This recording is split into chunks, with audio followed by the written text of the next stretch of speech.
Hi guys, so for today's video I'm going to show you how to make apple and blackberry crumble. This dish is perfect coming into the autumn or winter time as the fruits are seasonal and I can use them from the garden. So sit back, relax and enjoy, and thanks for watching.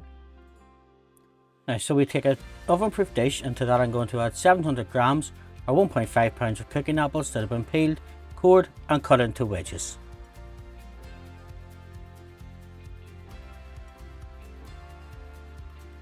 Now to that I will add 225 grams or 8 ounces of blackberries, which have just been picked from the garden and then washed and cleaned.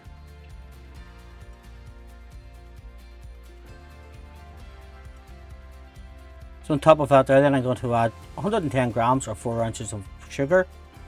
You can use a little more or a little less just depending on the sweetness of the apples.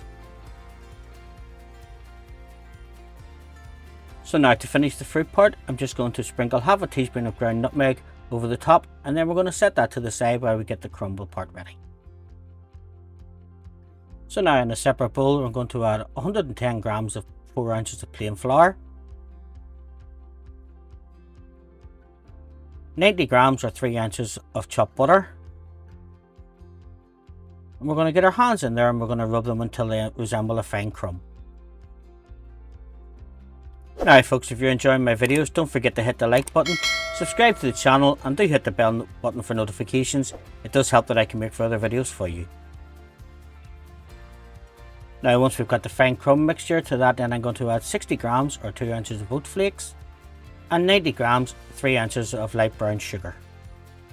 Again we're going to mix this up until it's all well combined.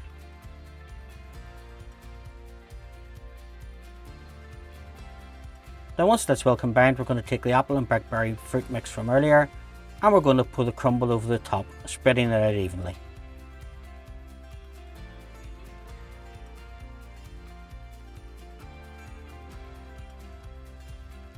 Then we're into a preheated oven at 180 degrees centigrade, 350 Fahrenheit or gas Mach 4, and we cook that for 40 to 45 minutes until the crumble is golden brown.